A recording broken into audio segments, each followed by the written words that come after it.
तो आज हम गोता लगा रहे हैं जेके रावलिंग की पहली novel Harry Potter and the philosopher's stone की दुनिया में। ये वो किताब है जिसने मतलब एक पूरी पीढ़ी को पढ़ने का चस्का लगा दिया। हाँ बिल्कुल, और जादू की दुनिया को जैसे फिर से जिंदा कर दिया। ऑलराइट, हमारे पास इसके लिए विकीपीडिया और हैरी पॉटर फैंडम विकी से कुछ जानकारी है, तो देखते हैं कि ये स्रोत इस जादुई शुरुआत के बारे में क्या बताते हैं। मकसद है इसकी कहानी, किरदार, बनने की कहानी और इसके असर को थोड़ा गहराई से समझना। तो कहानी शुरू होती है हैरी पॉटर से। एक अनाथ बच्चा है जो अपने डर्सली रिश्तेदारों के साथ रह रहा है। हाँ, वो भी सीढ़ियों के नीचे एक छोटी सी कबर्ड में। मतलब काफी बुरा हाल दिखाया है शुरुआत में। बिल्कुल एकदम साधारण, बल्कि कह सकते हैं दुखद जिंदगी।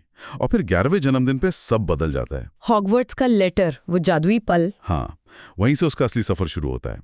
हॉगवर्ट्स में दोस्त बनते हैं रॉन वीजली, हर्माइनी ग्रेंजर, और फिर पता चलता है लॉर्ड वोल्डेमॉर्ट के बारे में, जिसने उसके माँ बाप को मारा था और उसे भी मारने की कोशिश की थी, जिससे वो निशान बना माथे पे। हाँ, वो बिजली वाला निशान, कहानी का एक अहम हिस्सा। हाँ, और कहानी का जो सेंट्रल पॉइंट है वो है फिलोसोफर स्टोन। अच्छा।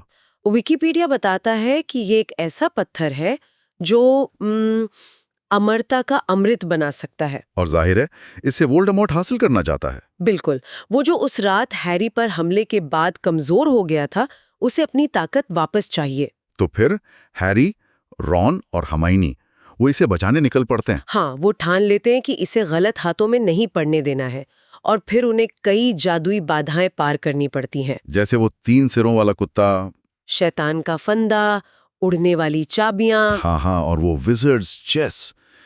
कमाल का सीक्वेंस था वो। होती है। और क्लाइमैक्स तो कमाल का था। मतलब शक पूरे टाइम स्नेप पर रहता है, हाँ, लगता है वही विलेन है, पर निकलता कौन है? प्रोफेसर क्विरेल। जिसके सिर के पीछे वोल्डेमॉर्ट छिपा होता है। वो रिवील तो वाकई चौंकाने वाला था। स्नेप का कैरेक्टर वो बड़ा पेचीदा है ना। बहुत ज्यादा। एक तरफ तो वो हैरी से जैसे नफरत करता दिखता है, शायद जेम्स पॉटर की वजह से, पर दूसरी तरफ जैसा डंबलडोर बाद में हिंट करते हैं, वो असल में हैरी की रक्षा कर रहा था। हाँ, ये ग्रे शेड कहानी को और दिलचस्प बनाता है। बिल्कुल। और बाकी मुख्य किरदारों की बात करें तो हैरी का साहस, रॉन की वफादारी, हरमाइनी की इंटेलिजेंस, ये सब कहानी की जान है। और डंबलडोर, वो तो एक पहेली जैसे हैं। हाँ, बुद्धिमान, रहस्यमयी, उनकी बातें गाइड करती हैं कहानी को। अच्छा, अब जरा इसकी मेकिंग पर आते हैं। ये रावलिंग की पहली नॉवल थी। हाँ, कहते हैं आइडिया उन्हें एक ट्रेन जर्नी में आया था 1990 में। लिखने में 6 साल लगे, और वो दौर उनके लिए आसान नहीं था, फाइनेंशियली भी। सही बात है। और फिर ब्लूम्सबरी ने इसे छापा 1997 में। शुरू में सिर्फ 500 हार्ड बैक कॉपीज। सिर्फ 500? आज सोचकर यकीन नहीं होता, है ना? कौन जानता था कि ये क्या बनने वाली। अमेरिका में इसका नाम बदल दिया गया, Harry Potter and the sorcerers stone. हाँ, पब्लिशर्स को लगा कि फिलोसोफर वर्ड शायद थोड़ा एकेडमिक लगे बच्चों को। अच्छा। रावलिंग ने बाद में कहा भी कि उन्हें इस पर अफसोस है। हाँ, क्योंकि फिलोसोफर वर्ड एल्केमी से जुड़ा था, जो कहानी का एक थीम भी है। पर खैर, नाम चाहे जो हो, किताब चल पड़ी। और कैसे चली? जबरदस्त। विकिपीडिया के आंकड़े देखें तो 120 मिलियन से ज्यादा कॉपीज बिकी, 80 से ज्यादा भाषाएं। कमाल है, दुनिया की सबसे ज्यादा बिकने वाली किताबों में से एक। इसमें कुछ तो खास बात होगी ही। क्या थी वो खास बात?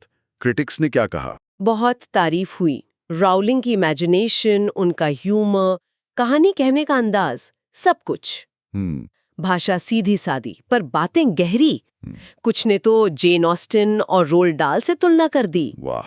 पर ये सिर्फ फैंटेसी नहीं है, इसमें दोस्ती, साहस, सही गलत का चुनाव, ये सब थीम्स बहुत खूबसूरती से पिरोए गए हैं। और थोड़ा सोशल कमेंट्री भी है, जैसे डर्सली परिवार के जरिए।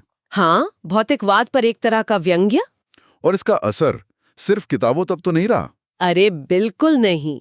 6 सीक्वल आए, 8 फिल्में बनी जो ब्लॉकबस्टर रहीं। Video games, theme parks. हाँ, एक पूरी इंडस्ट्री खड़ी हो गई। बल्कि मैनेजमेंट और एजुकेशन में भी इसके रेफरेंस दिए जाते हैं। तो मतलब Harry Potter and the philosopher's stone सिर्फ एक किताब नहीं रही।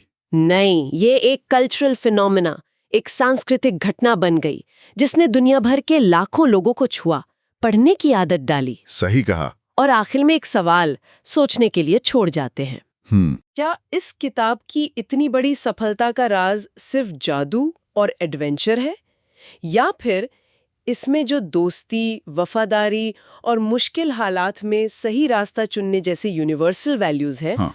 क्या वो वजह है कि हर उम्र का पढ़ने वाला इससे कनेक्ट कर पाता है?